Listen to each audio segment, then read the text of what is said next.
Wanna know how to unlock additional super attack animations in Dokkan Battle?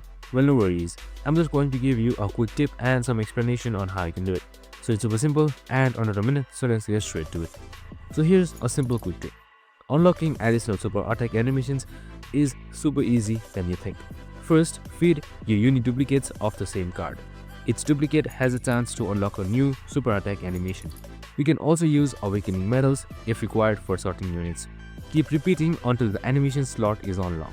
Some limited units might need extra specific training or events, so check the character info.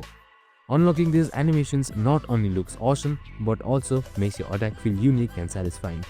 So just simply keep farming duplicates and very soon your unit will be on full cinematic attack. And that's it, super simple and easy. I hope this video helped. If it did, make sure to like, subscribe and tune in with us for more of these videos. See you in the next one.